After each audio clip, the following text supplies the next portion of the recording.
এই কথাবিলাক অলপমান বাঢ়ি অহা যেন লাগিছে আৰু এই ক্ষেত্ৰত আমি বিশেষকৈ আমাৰ ভাৰতীয় সভ্যতা সংস্কৃতিক বিশ্বাস কৰা মানুহবিলাক যথেষ্ট সচেতন হ'ব লাগিব, কঠোৰ হ'ব লাগিব। আমি প্ৰত্যেক যুৱতীক, প্ৰত্যেকগৰাকী ভগ্নীক আমি নিজৰ ভগ্নীৰ দৰে ভাবি সেই ধৰণে সামাজিক সচেতনতা ইয়াত অত্যন্ত প্ৰয়োজন। চৰকাৰে সকলো ক্ষেত্ৰতে পুলিচ প্ৰশাসনক যিমান কঠোৰ হ'ব পাৰে সিমান কঠোৰ হ'বলৈ নিৰ্দেশনা দিয়া আছে আৰু সেই ধৰণে পুলিচে কামো কৰিছে।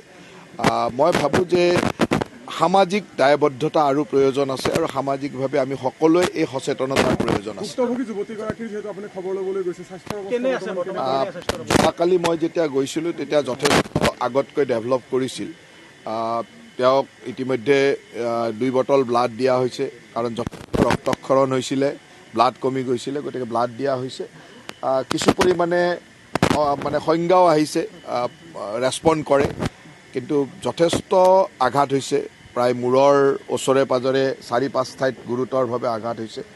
সেইকাৰণে টাইম লাগিব, কিন্তু ভগৱানৰ ওচৰত আশা ৰাখিছোঁ যাতে সোনকালে ৰিকভাৰী হয়। আপুনি গৃহত আহিছে, তেওঁলোকৰ অৱস্থা আচলতে প্ৰথম বছৰ এটা প্ৰাইভেট স্কুলত মাতৃয়ে চাকৰি কৰে, একমাত্ৰ সন্তান সম্পত্তি আছে ল'ৰাটোৱে, কিবা সহায়?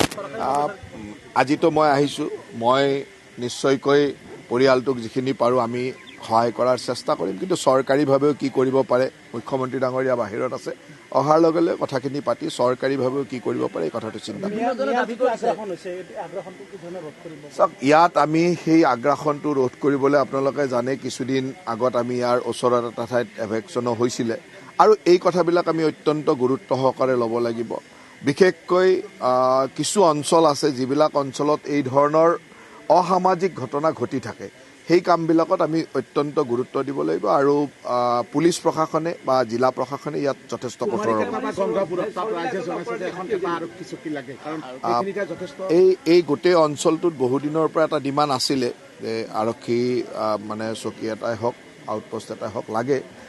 সেই কথাবিলাক আমি চাব লাগিব সময়ত কি ধৰণে হয়, কিন্তু যিবিলাক অঞ্চলত এই ধৰণৰ ঘটনাৰ সূত্ৰপাতবিলাক বা তাত বিভিন্ন ধৰণৰ চিন্তা কৰা যায় যে ইয়াৰ পৰাই এই কথাবিলাক আহে, সেই ঠাইবিলাকত আমি যথেষ্ট কঠোৰ নিৰীক্ষণ ৰাখিব লাগিব।